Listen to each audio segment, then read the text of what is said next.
destroyed. Douglas County firefighters now looking for clues about what started this apartment fire yesterday. Atlanta News First reporter Chelsea Bimeford live at 5 at the Douglasville proper apartments. Chelsea, we were out there yesterday, first on scene. Now the smoke, the flames have cleared. What do we know about how this fire started? Well, Carly, that part is still a mystery, but residents who once lived in these apartments right back here say they started smelling gas as this building was going up in flames, and now they want answers. Water is still dripping down the side of Building 3 at the Douglasville proper apartments after emergency crews doused it in water Wednesday to put out these flames. It started at the top right here. Danielle Lemieux lives on the bottom floor of Building 3. When she heard commotion in the hallway Wednesday, she peered outside to see what was going on. That's when she saw the smoke and grabbed her kids. It wasn't black. It was almost like a orangish gray. It was a panic because it's my worst fear.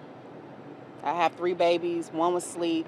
So my only concern was let me get them out to safety and make sure that these people in this building are out because we're all close. Fire investigators back on scene Thursday trying to figure out how this happened. Residents report smelling gas as the fire burned, but Chief Miles Allen says the cause is still under investigation. There was a gas leak, but that was during the fire. That wasn't, from what we can determine, that wasn't the actual cause of the fire. While we were here, because of the amount of heat, the line may have purged, so that might have been some of the gas there, but they're still undetermined. Crews are also investigating if there were functioning fire and smoke detectors in the building. Residents tell us they did not hear any alarms as the flames spread. The smartest thing that a person could do is get a smoke detector.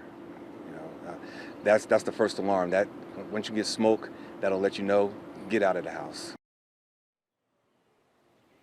And right now we're standing on the back side of this apartment building in another neighbor's backyard. That's because property management asked us to leave and did not want to speak with us about what happened here. They referred us to their property management company. We did reach out to them and have not heard back yet at this hour. Reporting live in Douglasville, Chelsea Bimeford, Atlanta News First. There's barely anything left there behind you, Chelsea. Thank you for sharing these stories.